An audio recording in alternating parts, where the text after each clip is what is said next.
Total 186 students in 6 batches have appeared in CBSE secondary exams from our school, and the result is 100%.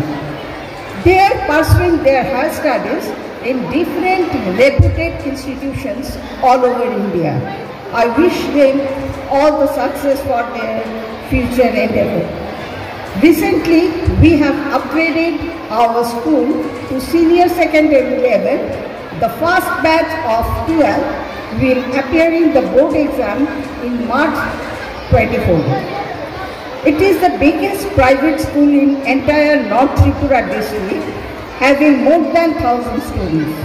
Our students are being served by 57 qualified and trained teachers, 23 school mothers, 4 school boys and 6 non-teaching staff. As per CBSE guidelines, teacher-students ratio should at least 25:1. But in our school, teacher-students ratio is 18:1. We always motivate our students to involve in different extracurricular activities. Some of them are doing outstandingly well. One of our students, Master Anik Bardhan, represented our state in national level volleyball competition in Srinagar. A good number of our students are participating in state level, even national level competition in Thangta. উপস্থিত সম্মানিত অভিভাবক অভিভাবিকা মণ্ডলী, মান্না যেখানে শেষ করেছিল আমি সেখান থেকে শুরু করছি। ওই যে 26শে জানুয়ারি যে আমরা ট্যাবলেটটা বের করেছিলাম যে বিপ্লবীকে ব্রিটিশরা অত্যাচার করছে, ঈশ্বর সেদিন আমাকে হাতে ধরে বাঁচিয়েছিল। আজকে যে শ্মশান কালীবাড়ির উল্টো দিকে যে পাকা ব্রিজটা সেদিন ছিল কিন্তু সেটা কাঠের। আমার আমার আমার খুব প্রিয় চেয়ারম্যান এখানে উপস্থিত, মোজাহানামী চেয়ারপারসন শ্রী প্রদ্যোৎ সরকার। কাঠের ব্রিজ ছিল, কিছু কিছু জায়গায় কাঠ উঠে গিয়েছিল। ট্রাক যখন আমাকে টেনে নিয়ে যাচ্ছে এরকম একটা ফাঁকের মধ্যে আমার পা দুটো ঢুকে গেল বুট সহ। কোন ঈশ্বর এসে ওই দিনে ফ্র্যাকশন অফ সেকেন্ড আমার পা দুটো তুলে আমি জানি না, আমি বলতেই পারবো না। যদি সবাই তো আনন্দে উত্তেজনায় চলছে, ট্রাক ড্রাইভার জানে না যদি আর 12-14 সেকেন্ড হতো তাহলে হয়তো হয় হাত ছিঁড়ে যেত, তাহলে পা আলগা হয়ে যেত। ঈশ্বর আমাকে রক্ষা করেছেন সেদিন। এর আগেও ওই যে বলবো যে আমি অ্যাডভেঞ্চারাস ছিলাম, আমি গাড়ি খুব ভালোবাসতাম। আজকালকার দিন আমি জানি না, তখনকার দিনে ট্রাকের মডেলগুলো ছিল ট্রাকের একদম নিচে, সেটাকে বলে পপুলার শেপ, এরকম লম্বা, এরকম রোটেট করতো। আমি একদিন হঠাৎ করে একটা ট্রাক দাঁড়িয়ে আছে সেন্ট্রাল রোডে, আমি তখন ছোট 2-3-4 পড়ি, সেটার নিচে আমি ঢুকে এটাকে দেখছি, এটা যে ঘুরছে, খুব মজা পাচ্ছি। লাখ ভালো ঈশ্বরের আশীর্বাদ, কে যে আমাকে নিচ থেকে টেনে বার করলো, তখন হইচই লাগলো চারিদিকে। ঈশ্বরের আশীর্বাদের সাথে সাথে মানুষের আশীর্বাদ চাই। সময় আমরা পৌরসভা চেয়ারম্যান আমাদের দলীয় সংগঠন থেকে ডিজেটাকে কমপ্লিটলি আমরা অফ করে দিতে পেরেছি। হাজার হাজার মানুষের আশীর্বাদ পেয়েছি ডিজে বন্ধ করার পরিপ্রেক্ষিতে। ক্লাবগুলোকে নিয়ে এখানে মিটিং করেছিলাম, আমরা বলেছিলাম ডিজে চললে 8-10-12টা ক্লাবের 300-400 মানুষ তোমরা সুখী হবে, আনন্দ পাবে, কিন্তু ধর্মনগরের আপামর জনগণ কয়েক হাজার মানুষের আশীর্বাদ আমরা পাবো। আমরা ওই রোড বাদাম তোমাদেরকে হ্যাপি করার জন্য ওরা মেনে নিয়েছিল।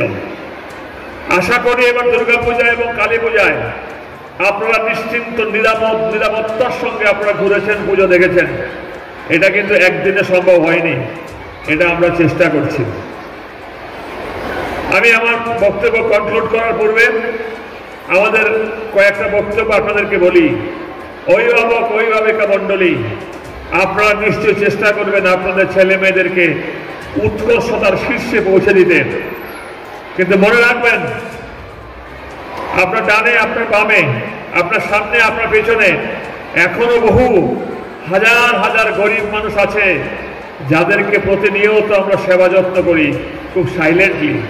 এখানে দেখবেন একটা ছেলে বসে আছে আশু, তাকে দিয়ে প্রতি মাসে, আপনারা যেদিন 2008 সাল থেকে আমাকে এমএলএ বানিয়েছেন, তার পরের মাস থেকে প্রতি মাসে নিচে 500 উপরে 2000 করে অভাবী ঘরের মানুষের বাড়িতে, অভাবী ঘরের আমরা সেই টাকাটা পৌঁছে দেই।